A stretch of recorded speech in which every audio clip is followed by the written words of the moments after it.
programa En Portada, donde vamos a analizar los 4 principales temas de la jornada. ¿Cómo estás, Mario? Muy bien, ¿tú qué tal, Carla? ¿Cómo están, amigos? Buenas noches. Vamos entonces con los titulares. Vamos. Empezamos con el primer tema. Ejército de Corea del Norte ya tiene autorización para ataque nuclear contra Estados Unidos. Mediante comunicado se informó que amenazas norteamericanas serán aplastadas. Amenaza de guerra afectaría exportaciones peruanas.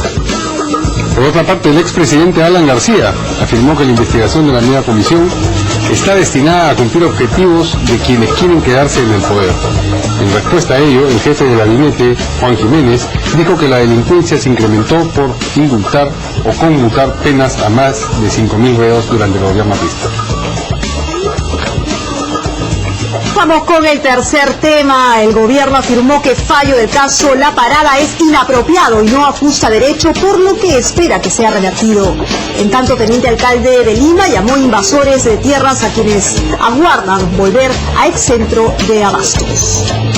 Y por último, el tránsito entre las avenidas Arenales y Rivera Navarrete se redujo hasta en 3 minutos, según la gerente de transporte urbano de Lima, María Jara.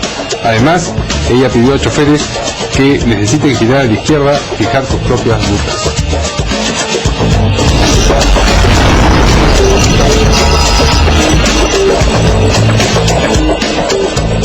Estamos con nuestros invitados de esta noche. Por un lado está Julio Gagó, congresista de Fuerza Popular.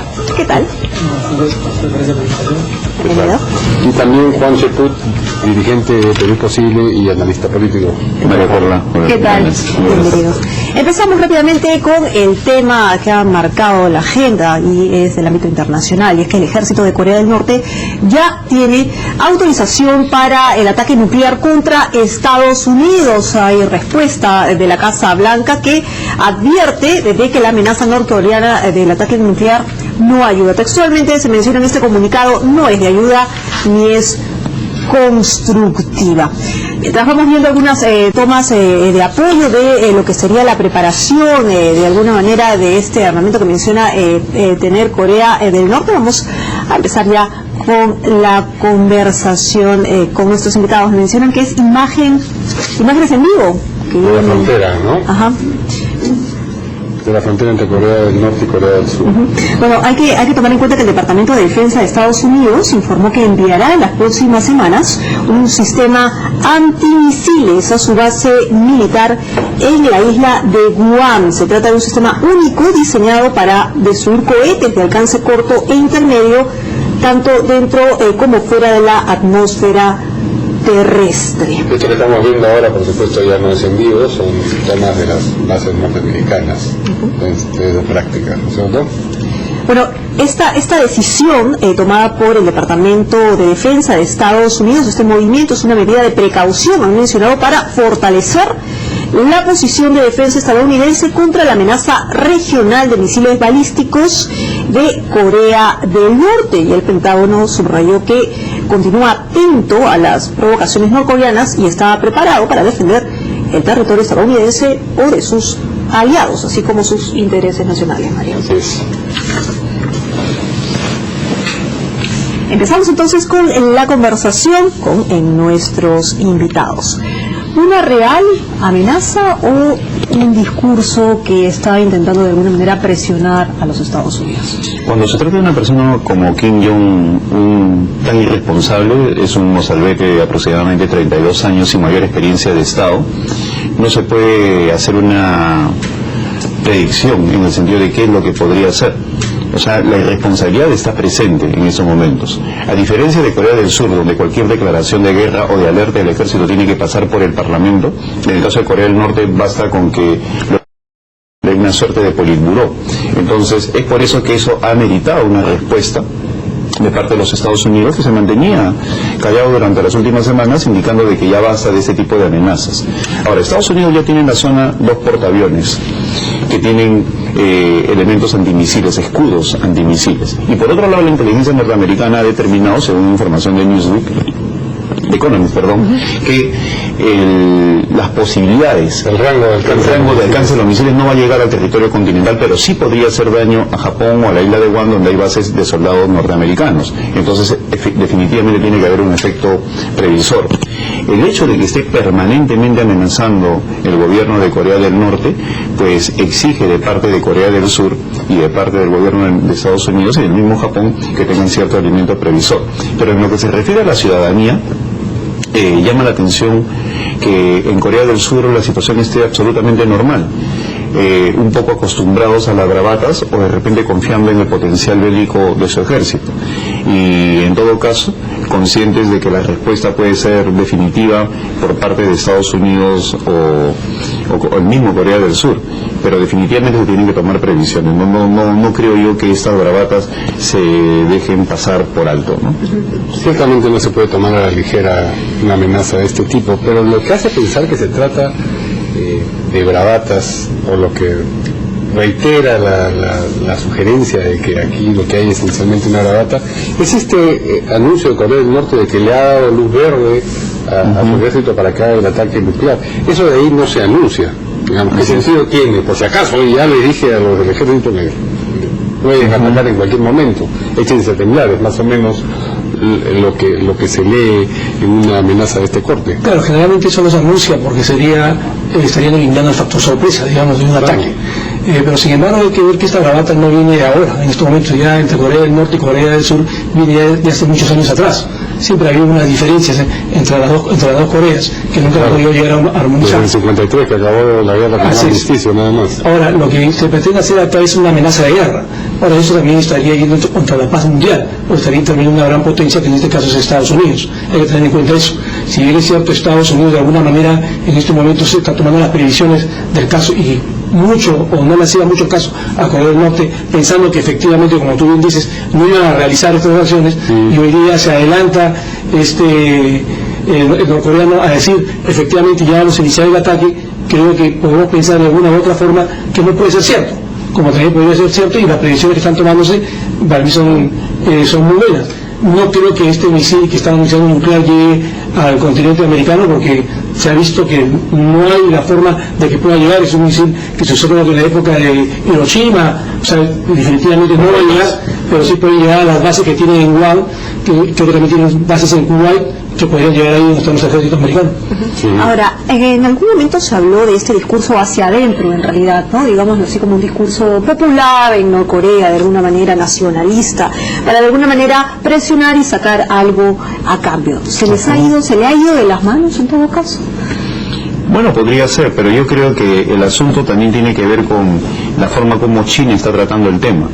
Hasta esto, en los últimos días, China no se ha manifestado respecto a lo que viene a ser su aliado en el caso de Corea del Norte, y se sabe que Corea del Norte está pasando por serios problemas económicos que lo están llevando a hacer una serie de medidas de austeridad y de control del abastecimiento de alimentos que pueden generar en la población algún tipo de animadversión hacia el régimen. Entonces eso podría llevar a este clima que siempre es conveniente para los sátrapos de hacer anuncios de guerra para que de esa manera se consolide hacia adentro el respaldo.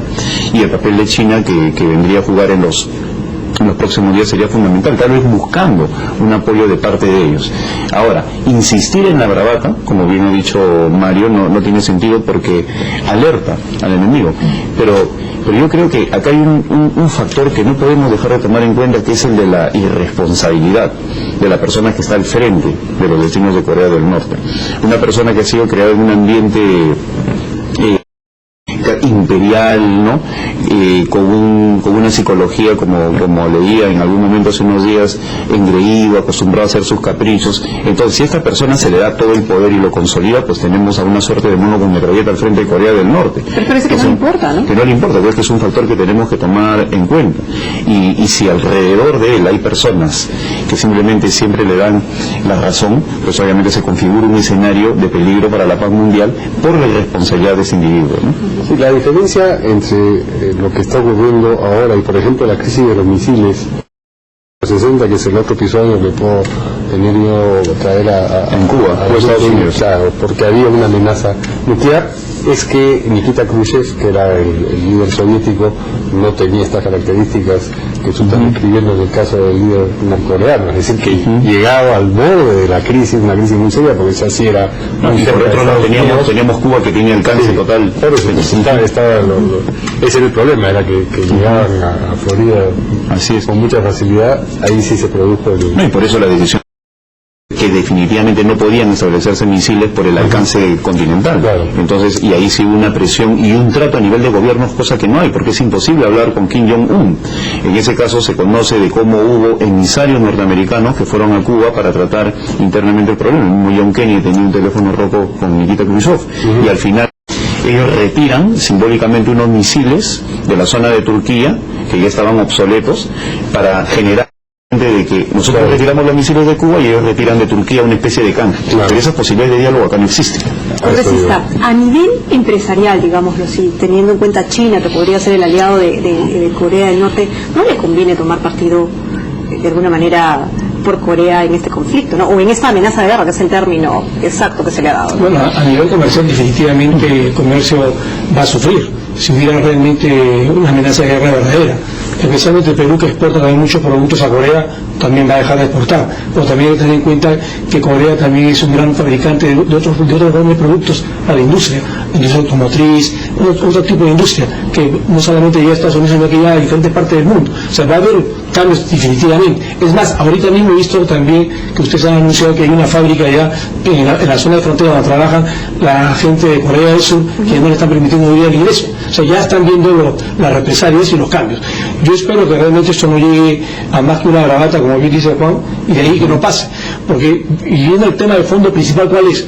No es una guerra tan simple que las Coreas o Corea del Norte frente a Estados Unidos, sino que se alteraría la paz, el orden mundial, la paz mundial, y eso sería grave, ¿no? Ahora, lo del complejo industrial que tú has mencionado, es interesante analizarlo porque ese complejo industrial está en territorio norcoreano, pero todas las industrias son surcoreanas, de Corea del Sur. Y las personas que trabajan allí son norcoreanas, en su gran mayoría, y solamente la gerencia y algunos técnicos vienen de Corea del Sur, por eso se hablan de 800 personas más o menos, pero la inmensa mayoría de este complejo industrial de Kaesong son de Corea del Norte, y generan rentas para allá. Al paralizar, ¿quién es el que más sufre? Pues obviamente sufre en primer lugar Corea del Norte, al paralizar sus actividades. Entonces, eso abona en favor de la irresponsabilidad y del mensaje hacia adentro. Entonces, interpretar lo que él quiere hacer verdaderamente es complicado. No es la primera vez que se bloquea el acceso de los nucleares a este... Pero es primera vez en un entorno de amenaza a la vez nuclear. Durante 3 días estuvo bloqueado el acceso hace relativamente poco. Ahora, ¿cómo realizar el manejo diplomático, si se le puede llamar así, digamos el manejo político que se puede hacer, para de alguna manera bajar los ánimos respecto a este tema, o ya no se puede hacer nada? Yo creo que lo que ha dicho Ban Ki-moon, el secretario general de Naciones Unidas, no debe quedar solamente en cuestiones declarativas, sino debería asumir el compromiso de enviar una delegación o él mismo para enviar a un plenipotenciario para que se hable entre los gobiernos de Corea del Sur y Corea del Norte. Lamentablemente, Naciones Unidas, que es la entidad que podría hacer un mejor papel, se queda muchas veces en el componente declarativo, ¿no? Cuando debería tomar una acción más directa para evitar que esto llegue a más. Hemos visto al secretario general solamente lanzando un comunicado similar en todo caso a los Estados Unidos, pero no haciendo una acción diplomática directa. Y por otro lado, creo yo que en el caso de los Estados Unidos, cuya dependencia o relación comercial con la China es muy estrecha, debería tratar con el gobierno chino para que a través de China se presione a Corea del Norte. En todo caso, esa es una primera impresión que me viene luego de tu pregunta, que a través de los aliados tal vez se podría bajar la tensión en la frontera, en este caso de China con Corea del Norte. Pero es impensable que si Corea del Norte, digamos, tomase una medida un poco descabellada como la que se teme en este caso de atacar nuclearmente una base norteamericana en Japón o en Guam, que China se solidarice con esa... por eso digo, el proyecto, yo hablo de la presión a nivel diplomático para que Corea del Norte... Claro. Yo no creo que la China responda a un ataque nuclear de Estados Unidos, y aún más no creo que Estados Unidos responda con un ataque nuclear a Corea del Norte, sino con una operación quirúrgica para aniquilar. No creo que se responda de manera tan irresponsable, y creo que la China tampoco se plegaría en favor. No estamos en la época de 1950. Lo que quiero decir yo es que cesaría el apoyo chino, porque si hace un ataque de esta manera, ¿qué tanto le conviene? China va a dar un paso para atrás.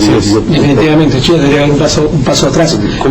Podríamos usar a China para entrar en conversaciones y poder llegar a un diálogo realmente, si se pudiera, entre comillas, llegar a un diálogo con Corea del Norte, especialmente con este señor.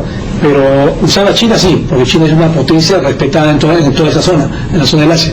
Y China provee de mucho a Corea del Norte. O sea, ahí hay una alianza estratégica que se puede usar a favor de no amenazar pues la paz mundial. Pero más allá de lo geopolítico, China, como tú bien dices, en estos momentos como que ya no le conviene tanto Corea del Norte, porque toda la transferencia tecnológica viene fundamentalmente de Corea del Sur, ¿no? Hacia las grandes industrias. No va a querer claro, así es. Muy bien. Vamos a dejar ese tema, vamos a hacer una pequeñísima pausa, no se mueva, volvemos ya para hablar sobre la presencia del expresidente Alan García en la mega comisión en el Congreso de la República.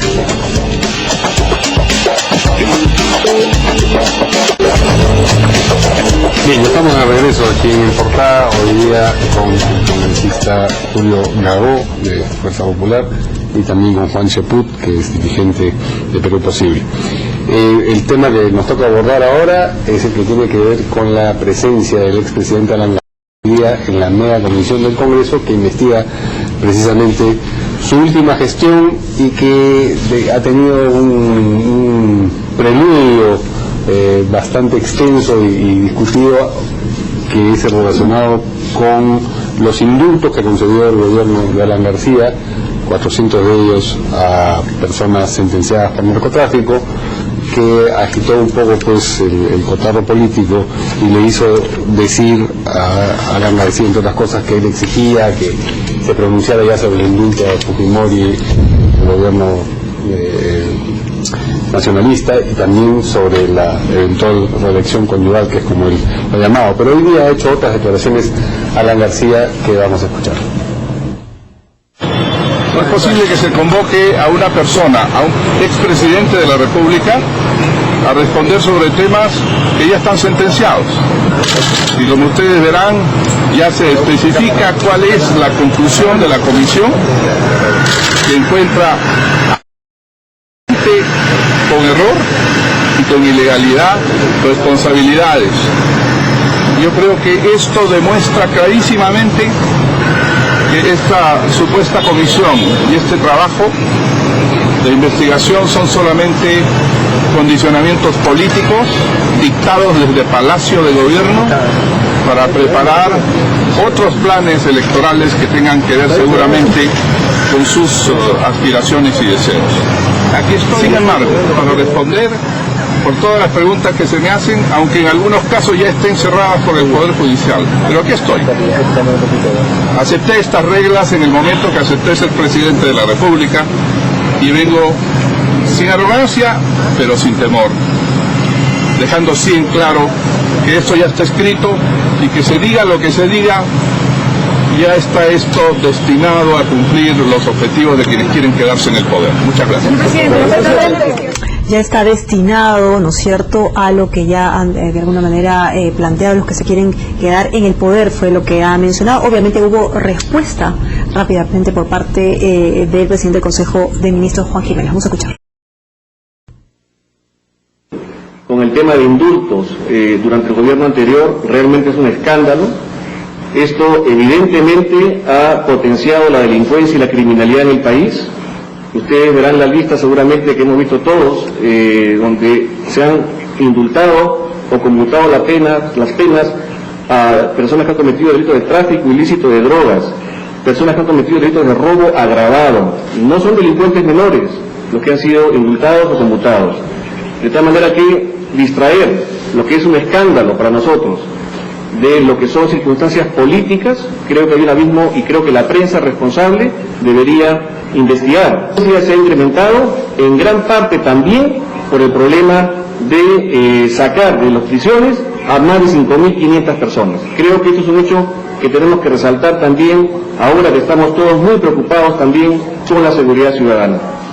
Sí, el presidente del Consejo de Ministros, Antonio Jiménez, no solamente habló de este problema de los indultos y las conmutaciones de pena durante el gobierno aprista, que según él explican en parte el incremento de la criminalidad. Hace poco decía que solamente era una percepción, una sensación de incremento, ahora ya dice que en efecto hay un incremento, sino que también abordó el tema de la eventual candidatura de Nadine Heredia, que es aquello que también ha puesto sobre el tapete Alan García, y él dice: nosotros no estamos aquí, Jiménez, lanzando candidaturas, y en su momento se ha dicho sobre las supuestas candidaturas que se han lanzado.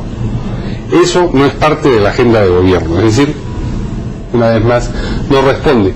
Pero llama la atención que aborde temas tan directamente políticos el presidente del Consejo de Ministros, es decir, responde atacando al gobierno de García y con la clásica salida equívoca a propósito de si Nadine Heredia va a ser o no va a ser, va a postular o no va a postular la presidencia, Juan. Sí, responde, pero de manera muy torpe el Premier. O sea, le da elementos al propio presidente García para que pueda argumentar de que efectivamente hay una persecución política. Desde el momento que no zanja respecto a la candidatura de Nadine Heredia, pues se está abonando en favor de la tesis de Alan García de que la pareja presidencial, como se suele llamar en el país a lo que estamos viviendo, puedan apostar en algún momento a un tipo de reelección, y luego cuando no zanja y sigue con la ambigüedad, pues obviamente abona. Y echarle la culpa de la inseguridad por los indultos es desfocalizar completamente lo que está pasando. Acá hay un tema muy grave que sí he mencionado inclusive hoy día en un escrito, que es la liberación de más de 3.000 personas por un asunto de narcotráfico. Eso se ha quedado, parece, eso ha quedado, ¿no? El expresidente García ha tenido la habilidad para cambiar desde el día de ayer en este preámbulo, cambiar el foco de la atención de la opinión pública hacia dos temas contundentes. Uno, el de la reelección conyugal, ¿no? Neologismo político, y el otro, el tema que tiene que ver con el indulto a Fujimori. Así es, exigir de que Alberto Fujimori sea liberado cuanto antes. Entonces, el gobierno no tiene pues la capacidad política como para volver a poner las cosas en su lugar. Ahora, el presidente García indica de que hay una persecución de parte del gobierno. Yo le recordaría al presidente García que ese gobierno evitó, a través de sus representantes en el Congreso, que personas como Javier Díaz-Canseco o Heriberto Benítez estén en esta megacomisión. Entonces le quitó peso político. Entonces yo no vería que la cosa viene de allá. Lo que sucede es que hay una serie de hechos contundentes que están saltando, que obviamente lo han preocupado al presidente García. Él es un hombre preocupado hoy en día, lo demostró con las salidas en los medios de comunicación ayer y anteayer. El tema del narcotráfico es muy grave. Ellos han querido decirle que es una cuestión normal. No, son más de 3.000 personas, y si nosotros analizamos lo sucedido en el gobierno de Alberto Fujimori, en el gobierno de Alejandro Toledo y lo que viene de Ollantumala, es como que los indultos sean así, y en la época de Alan García se elevan en todo lo que es narcotráfico. Entonces obviamente estamos presentando una situación absolutamente anómala, donde hay personas que ya tenían condenas por narcotráfico, tenían una gran cantidad, han sido sorprendidas con 28 kilos de pasta básico de clorhidrato de cocaína, y se les ha conmutado la pena. O sea, se les ha rebajado la pena hasta en 7 años. Entonces, el presidente García y su ministra Rosario Fernández y el ministro Eduardo Pastor deberían ser los primeros en exigir que esto se investigue a fondo para ver si ha habido algo doloso o no. Porque si usted tiene la misma percepción de que efectivamente el día de hoy, ¿no es cierto?, Alan García va a la megacomisión, e inmediatamente Mulder lo increpa a Tejada, ¿no? Y dice que usted ha filtrado la información y qué sé yo, ¿no? Y comienzan a hablarse ya de temas políticos, dejando de lado lo que es la investigación, el tema de fondo como lo plantea. Bueno, primero, el tema de fondo son las ganancias presidenciales. Ha dado indultos, ha dado reducción de penas y conmutaciones. Si vamos a ver desde el punto de vista judicial, es una ganancia presidencial, es la discreción que tiene el presidente de la República, darlo o no darlo. O sea, el delito penal no existe. O sea, habrá una responsabilidad moral, una responsabilidad política frente a la población peruana, que será seguramente, ya anunció su candidatura prácticamente hoy día en la media comisión, que será en el 2016 si la gente votará o no votará por el presidente Alan García. Pero para mí las declaraciones del Premier son totalmente desatinadas. Es decir, que ha aumentado la inseguridad ciudadana a raíz que Alan García da más de 5.200 indultos, reducción de penas y conmutaciones. Por favor, o sea, acá se está demostrando realmente la incapacidad de este gobierno en el tema de seguridad ciudadana. Como bien dijo Mario, antes hablaba de una percepción. ahora ya no es percepción, ahora el problema es Alan García. ¿Y por qué viene el problema de Alan García? ¿Por qué sale? Pienso yo que sale a raíz del habló hasta del indulto Fujimori. Pero en realidad él no ha dicho al presidente que diga sí o no, simplemente ha dicho lo que dijo ya Keiko Sofía Fujimori hace mucho tiempo, y que lo viene diciendo, que de una vez el presidente de la República, diga o sí al indulto o diga no al indulto. Pero la tesis de Alan García es que la mega comisión está manejada o obedece instrucciones desde Palacio porque quieren bloquear su candidatura para que no entorpezca otra candidatura en el futuro. ¿Esa lectura les parece a ustedes verosímil, sensata? ¿Ustedes creen que la mega comisión está actuando políticamente en el sentido de un modo electoralmente político? A mí lo que quiere decir Alan García es, a mí me estaba atacando ahorita con el tema de las 5.000 expedientes que los he visto, es para que yo no me ponga en contra de la reelección conyugal, supuestamente. O sea, pues no me tocan este tema y yo accedo a ayudarlos a ellos a través de los 4 congresistas que tiene hoy día la bancada fujimorista. Pero en el fondo, ¿cuál es la realidad del tema? ¿Por qué se le quiere acusar a Alan García de esos temas? Porque no hay ningún tipo de delito, sino lo que se está viendo acá es la responsabilidad a futuro de una futura candidatura presidencial que va a tener Alan García, que ya anunció en el 2016. O sea, de una vez le quieren bajar la llanta, pero ¿qué es lo que dice Alan García? ¿Cuánto conmutó? O sea, ¿cuántos indultos dio en su primer gobierno? No llegan ni a 400. Ahora ha dado más de 5.000. Entonces, una de las preguntas que yo me hago es, si ha leído detenidamente cada uno de estos expedientes, solamente su gobierno tiene 1.800 días. O sea, ha tenido que leer por lo menos 3 expedientes o 4 expedientes diarios para poder dar cómo se llama esta reducción de pena o conmutaciones. Pero acá lo más grave es si se está dando a bandas organizadas, o sea, bandas organizadas de narcotráfico. Una cosa es esto que pasanteras, estas mujeres que a veces son con 15 gramos, que tienen 8 años, 10 años, tienen hijos. O sea, que viene el sentimiento humano. Pero acá hay cosas distintas, ¿no? También podríamos decir, ¿no es cierto?, si nos ponemos suspicaces y comenzamos a leer un poco del tema político, y es que de repente, efectivamente, vemos la alianza fujimorista del APRA, ¿no? Por un lado, algunos analistas han mencionado que se estaría tejiendo una alianza, precisamente uno, porque los fujimoristas están obviamente interesados en que salga el indulto, y por otro lado, Alan quiere ser flanqueado en la mega comisión para no ser inhabilitado y poder postular. El fujimorismo debería estar indignado con el comportamiento de García, porque le ha dado un golpe bajo al indulto, con su actitud solicitando el indulto en una circunstancia en la cual está siendo acusado en estos momentos por cuestiones de conmutación de pena a narcotraficantes. O sea, se sigue contaminando el tema del indulto.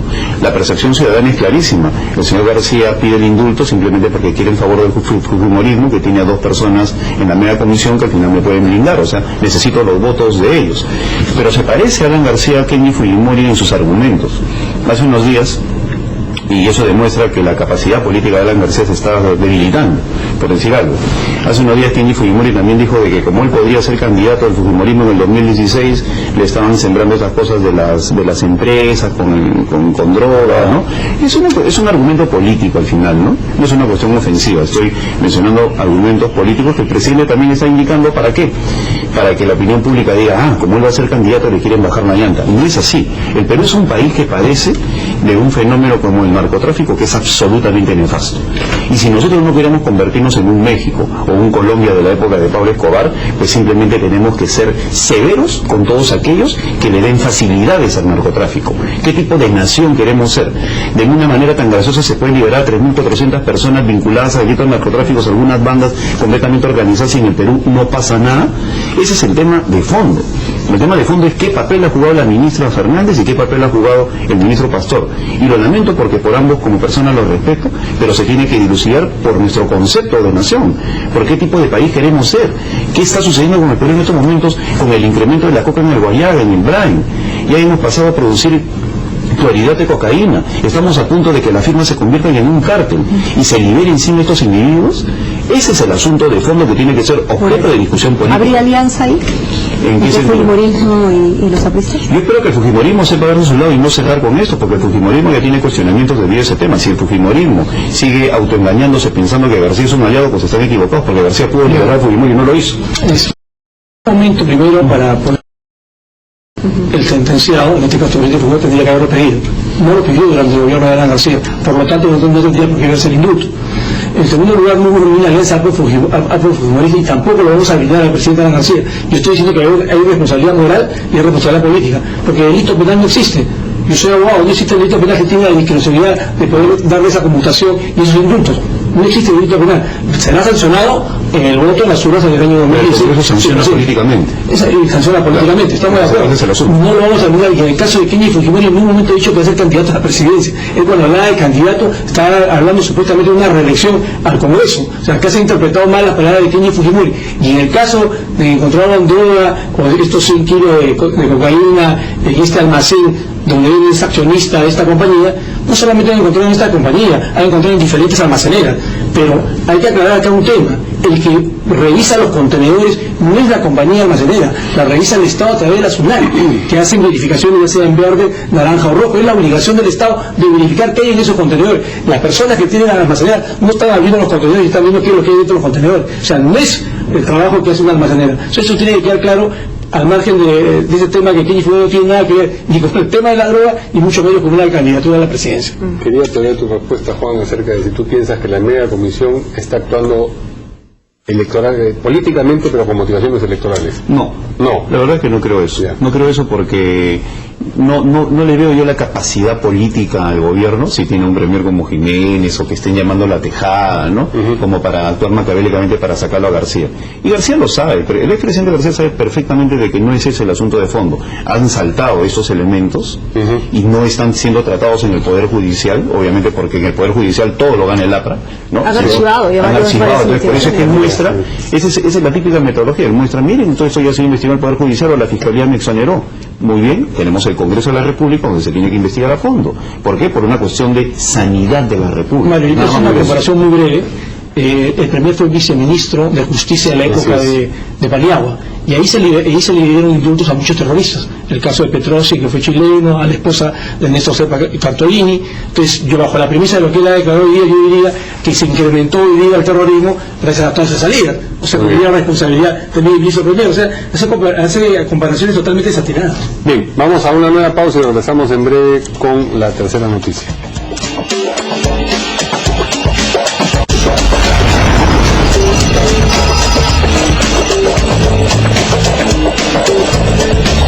Continuamos conversando con nuestros invitados del día: Juan Chetuc, analista político y dirigente de Perú Posible, y Julio Gago, congresista de Fuerza Popular. Y hay que recordar que Julio Gago en algún momento apoyó a algunos comerciantes de La Parada. ¿Por qué lo decimos? Porque justamente vamos a hablar sobre ese tema, y es que el gobierno afirmó que el fallo del caso La Parada es inapropiado y no se ajusta a derecho, por lo que espera que sea revertido. En tanto, el teniente alcalde de Lima llamó invasores de tierras a quienes aguardan volver al ex centro de Abastos. Tenemos declaraciones precisamente sobre ese tema del premier. Vamos a escucharlo. Pero somos críticos de esa resolución, muy críticos de esa resolución, porque creemos que es absolutamente inapropiada y además no se ajusta a derecho. En un habeas corpus nosotros no entendemos cómo es posible que se pueda establecer una reposición de las personas dentro de un local como el que se está planteando en el caso de La Parada. Y por supuesto, acudiendo a la ley, el gobierno, en el caso del Ministerio del Interior, que es quien representa al gobierno en este tema, ha impugnado esta resolución judicial como corresponde, y esperamos que la Sala Superior revoque esta resolución y la deje sin efecto al orden público que tiene que mantener el Poder Ejecutivo y el Estado. Eso es una facultad irrenunciable del gobierno. El gobierno no puede renunciar a ejercer el orden público y hacer que los derechos fundamentales de las personas se cumplan por igual para todos. De tal manera que el resguardo policial que se está realizando, no solamente en ese lugar, sino en todo el país y en todas las ciudades, se va a mantener, porque eso es una responsabilidad constitucional. Y como decíamos, el todavía teniente alcalde Eduardo Segarra, digo todavía porque aparentemente ha sido revocado y eso va a cumplir su plazo y en algún momento dejará de ser teniente alcalde, consideró que quienes quieren regresar a La Parada son invasores de terreno. Vamos a escuchar sus declaraciones. Bueno, ojo, la palabra comerciante me verdad está mal usada, ¿ya? Porque para mí esta gente, la mayoría de ellos son traficantes de terreno. Yo lo que creo, traficantes de terrenos, lo que yo creo que ellos están... ¿De terrenos? Así es, lo que ellos están del terreno de La Parada, lo que ellos quieren es generar un proceso de invasión, porque ninguno de ellos tiene derechos sobre los puestos que ellos dicen que tienen derechos. La señora Ávila nunca ha tenido ningún contrato ni vínculo contractual para tener un puesto en ese. O sea, ella nunca antes había trabajado ahí en la parada. Ella nunca tenía un contrato ni vínculo contractual, con lo cual ella no puede, ahí, no sabemos, porque en realidad ella puede decir que sí, puede decir que no. Lo cierto es que el juez debió exigirle ahí alguna prueba de que ella tenía algún documento que probaba que ella tenía algún tipo de vínculo. Congresista, empezó con usted precisamente porque en algún momento usted apoyó o fue a verificar algunos puestos cuando estaba todo este problema, antes de que algunos comerciantes fueron inclusive trasladados a Santa Anita. ¿Qué le ha parecido en todo caso esta resolución por parte Bueno, hay dos temas, el tema de fondo que se ha trasladado y el tema de la forma de esa sentencia. En primer lugar, esa sentencia que nos dice, este es un habeas corpus dictado por un juez constitucional, donde dice que todo debe regresar a como estaba antes del desalojo, claramente. ¿Y en qué se basa? En primer lugar se basa en la sentencia, habla muy claro, la parte para mí más fuerte, es que esto fue una donación. Y la donación específicamente dice que es para un mercado mayorista, un mercado minorista y unas calles que debe haber entre estos mercados.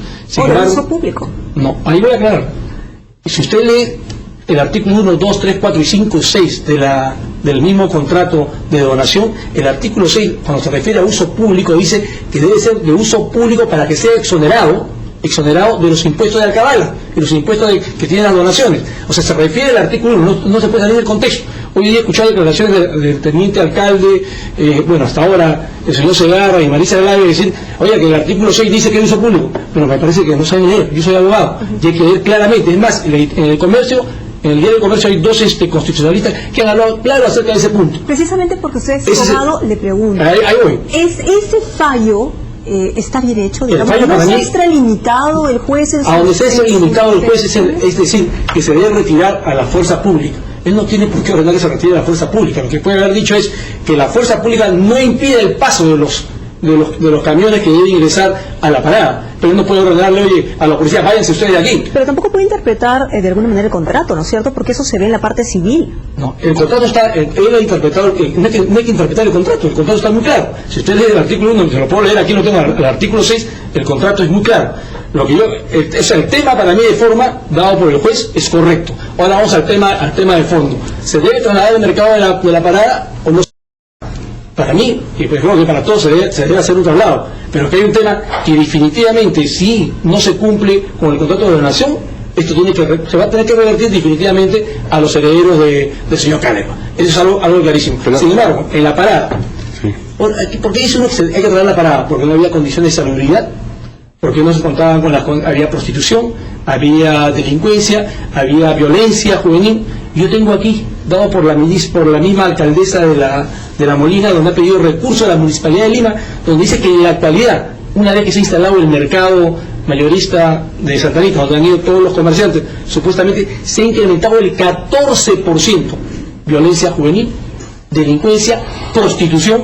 O sea, lo único que se ha hecho es trasladar todos los problemas que tenía el mercado de la parada hoy día al mercado de Santa Anita. O sea, quiere decir que ese no es el problema, porque yo me lo puedo haber llevado a Thomas, me lo puedo haber llevado a Caraballo, y si me voy a llevar todos los mismos problemas de aquí para allá, eso no es la solución. Ahora, usted mismo dice que en el caso del fallo, el juez sí se ha excedido al establecer que debía retirarse de la fuerza pública. Yo sí considero. Ese retiro de la fuerza pública ordenado por el juez, ¿qué cosa le sugiere a usted? ¿Por qué cosa cree usted que el juez ha incurrido en ese exceso? ¿No le parece que tiene una explicación? Sí, para mí hay una mala interpretación, porque él piensa al decir que retire la fuerza del orden público, él está diciendo para que eviten justamente el ingreso de los camiones.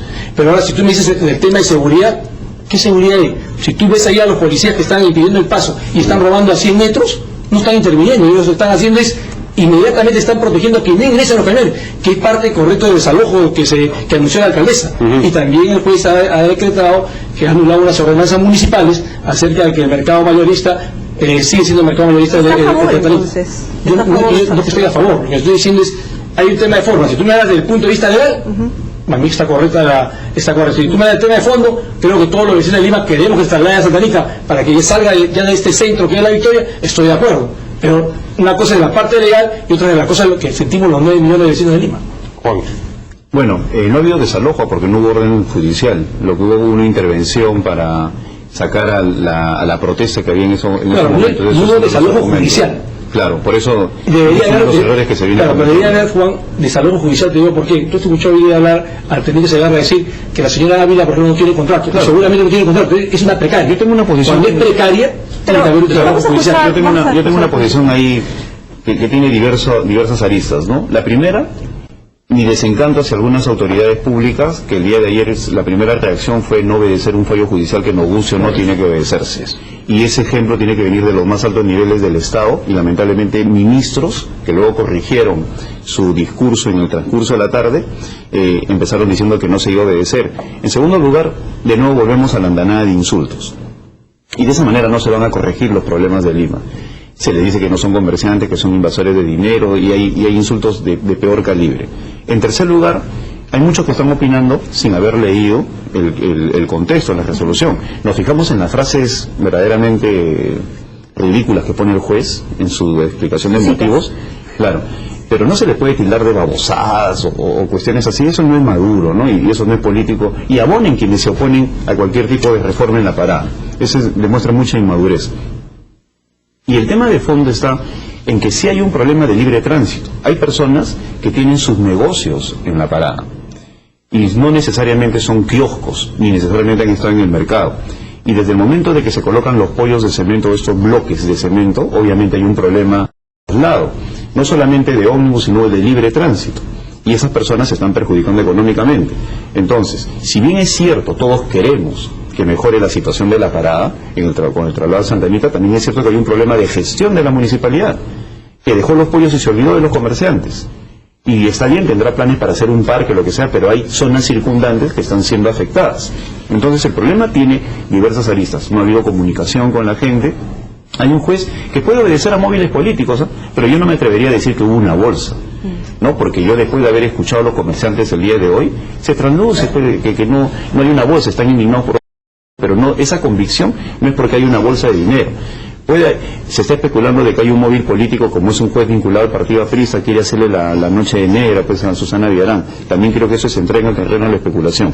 Yo creo de que ponen ese tipo de fallos, un mal manejo que tiene que ver con la gestión del cambio. Se trasladó a la Junta de Santa Anita, pero nos olvidamos del lugar que quedaba, que merecía una gestión más eficaz para que los que se quedaban, que tenían negocios consolidados ahí, pues obviamente pudieran trabajar. Carla, acerca de este tema, yo hice una visita inopinada, tú me preguntaste que yo intervine ahí, hice una visita inopinada ante este problema al mercado mayorista de Santa Anita, debido a lo que decía la misma alcaldesa, que no tenía las condiciones todavía necesarias para el traslado. Y efectivamente, acá son 3 hectáreas, aquí en La Victoria. Solamente de las 10 hectáreas tienen ocupado ahorita construir solamente 2 hectáreas. Lo que han empezado a construir y ampliar, se les ha caído. Y están sin licencia municipal, según misma la alcaldesa de Santa Anita.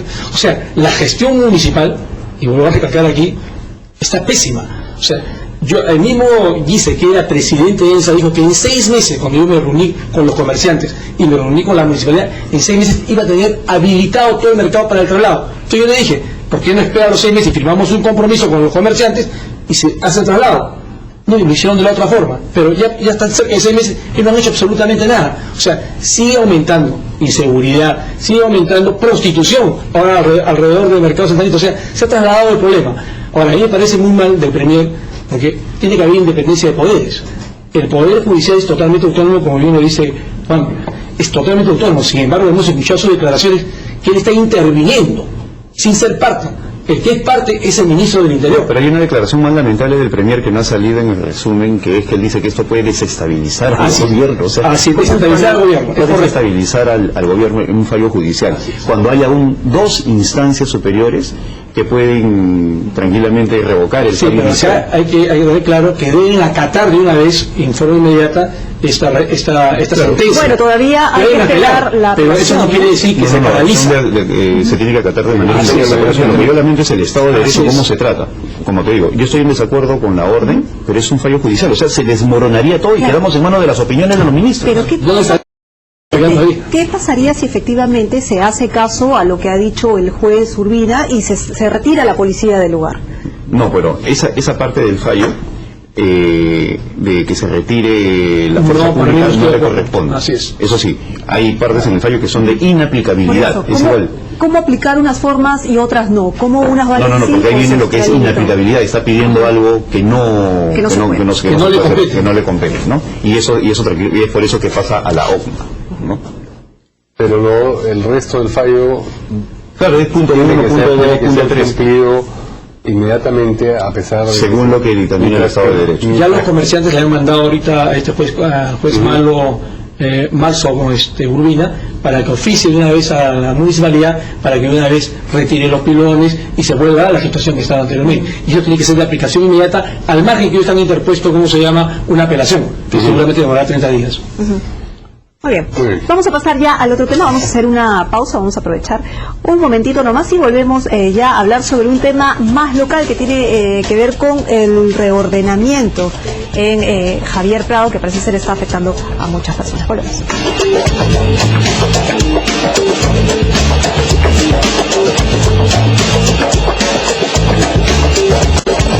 Bien, ya estamos de regreso entonces para abordar el tema final con nuestros invitados de esta noche: Julio Gago, congresista de Fuerza Popular, y Juan Cheput, analista político y dirigente de Perú Posible. El último tema tiene que ver, como decía Carla, con un asunto más local, con el reordenamiento vehicular o el tránsito en la avenida Javier Prado, y pues lo que ha ocurrido es que el tránsito entre las avenidas Arenales y Rivera Navarrete, según las autoridades, se ha reducido hasta en 3 minutos. Esto lo ha dicho la gerente de Transporte Urbano de Lima, María Jara. Ella además ha solicitado a los choferes que necesiten girar a la izquierda que fijen sus propias rutas. Vamos a escuchar lo que dijo ella.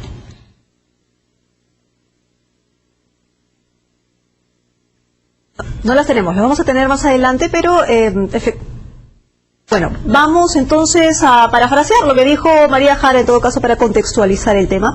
Y es que mencionó que los choferes busquen su ruta. Eso es lo que mencionó básicamente. Pero vamos a escucharlo, ya lo tenemos, vamos. Que los tiempos de desplazamiento han bajado de La Molina hacia San Miguel a 5 minutos y de San Miguel hacia La Molina entre las 8 y las 5 de la tarde a 3 minutos, lo cual ha superado muchísimo la línea base que nosotros teníamos establecido. Nosotros lo que les estamos planteando a los conductores es posibilidades de desplazamiento para que realicen el giro a la derecha y hagan una suerte de oreja virtual. Evidentemente lo que nosotros esperamos es que cada quien vaya ajustando sus costumbres de desplazamiento, vaya hallando la ruta que les sea más eficiente y que progresivamente se vaya inclusive descargando la carga vehicular, ¿no es cierto? Quería preguntarle a nuestros dos invitados si ellos ya han pasado por la Javier Prado desde que se han apelado estos cambios y si han notado alguna variación en la fluidez o poca fluidez del tránsito. Bueno, hoy de pasar por Javier Prado, efectivamente el tránsito es más fluido. Yo estoy de acuerdo con la ordenanza municipal y el ordenamiento, me parece correcto, pero lo que no estoy de acuerdo es que no haya habido una comunicación previa y no se hayan dado las vías alternas para que la gente sepa por dónde tiene que ir, porque prácticamente yo me he enterado esto el domingo. O sea, yo siendo congresista de la República me he enterado el domingo, imagínense el resto de la población, que no está, a veces no se informa. O sea, no se han enterado, se han encontrado con esta sorpresa. Y ese es el malestar que hoy día siente la población que circula por esta vía. O sea, tiene que haber, yo digo, más comunicación y tienen que indicar las vías alternas dependiendo de Javier Prado en estas dos rutas a dónde te lleva. O sea, hay muchas vías alternas que pueden usar hoy día las personas que circulaban por estas avenidas, y esa es la parte de comunicación que hace que hoy día los vecinos de Lima que circulamos por ahí se sientan incómodos. Bueno, en Canal N ha salido bastante información respecto a este plan y a esta campaña. Pero yo creo que ha salido con mayor tiempo, no más de una semana. En Canal N, en América. Sí, ha habido. Lamentablemente el clima de la revocación hizo que de repente esto pasara desapercibido, pero yo también estoy completamente de acuerdo. Ahora, yo le pediría a los vecinos de Lima que no se desesperen por lo que pudo haber pasado el primer día. Estos proyectos de ingeniería de transporte, yo soy ingeniero, Julio es abogado, tienen propiedades emergentes que se van corrigiendo en el camino. ¿Qué es una propiedad emergente? Algunas que no se pueden predeterminar y surgen en el momento de la implementación, pero ahí se corrigen, porque son proyectos complejos. Entonces, en esos días se va a ajustar, se va a hacer una serie de ajustes. Yo creo que esto tiene que ser complementado con otras medidas. Por ejemplo, aquel semáforo inteligente es el policía, ¿no? Es una forma, en realidad, el semáforo inteligente, ¿no? Y eso debemos abandonar. El ingeniero Javier Piqué, que es toda una autoridad, un PhD en ingeniería, que ha sido decano del Colegio de Ingenieros, menciona que gran parte del problema en Lima se solucionaría si volvemos a tener confianza en los semáforos que obedecen a ejercicios de flujos y reflujos y de investigación operativa. Pero cuando dejamos la conducción del tránsito en personas que están cansadas, con estrés, nerviosas, con problemas personales, y que utilizan un criterio discrecional cuando paro y cuando generan grandes congestionamientos. Y lo que tendría que hacer la municipalidad en los próximos días es simplemente dar rutas alternativas para que los choferes tomen su decisión, pero no normarlo, vayan por acá o por acá. Y yo creo que al final cada uno va a encontrar su propio cauce, y esto es una gran medida que demuestra algo. Sin necesidad de invertir en cemento se pueden tener grandes logros en materia de ingeniería de transporte. Si a esto le agregamos que, por ejemplo, la Javier Prado, por decir algo, ¿no? La Javier Prado, San Borja Norte, San Borja Sur, vaya en un solo sentido, en horas punta, según el destino mayoritario de los vehículos, podríamos lograr mayores beneficios en materia de transporte. Bueno, creo que es una buena medida. Se ha aplicado en otros países del mundo, en Japón, en China, hay vías que tú a determinadas horas las encuentras en un sentido, no solamente acá, aquí en nuestro país hermano Colombia, también sucede lo mismo. Tú vas a Bogotá y hay vías que a determinadas horas funcionan de sur a norte y otras horas de norte a sur. San Borja Norte y San Borja Sur, por ejemplo, tú te estás yendo hacia La Molina o hacia Surco, y toda la vía que viene hacia San Isidro está vacía y la otra está... Entonces, esas medidas complementarias van a ayudar en mucho, y yo felicito a la municipalidad por este tema específico. Yo creo que va a ser una verdadera... Es un buen inicio en todo caso para la reforma del transporte. El tema de las orejas virtuales, ¿sí crees que van a funcionar de alguna manera? Creo que, pero pido calma. ¿Por qué? Porque en todo proceso de ingeniería de transporte, como te decía, hay esas propiedades emergentes que van a surgir en el momento, pero luego viene ya la rutina, la gente empieza a conocer sus rutas y empieza el proceso de Porque cambio. los vecinos de las zonas donde, ¿no es cierto?, están pasando ahora y se está generando la congestión, esos son los que más están sufriendo y los que más... Claro, por eso te mencionaba lo siguiente.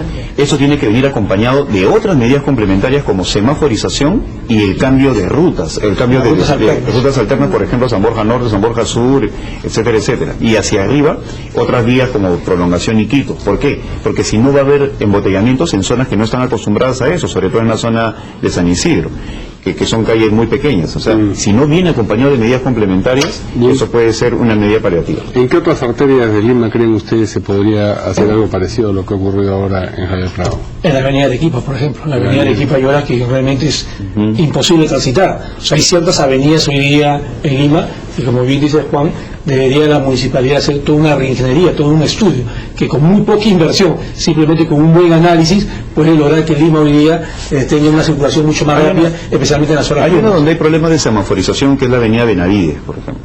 Si tú te vas hacia Surco por la avenida Benavides, hay semáforos a la altura de Higuereta ya demasiado cerca. ¿Y eso por qué?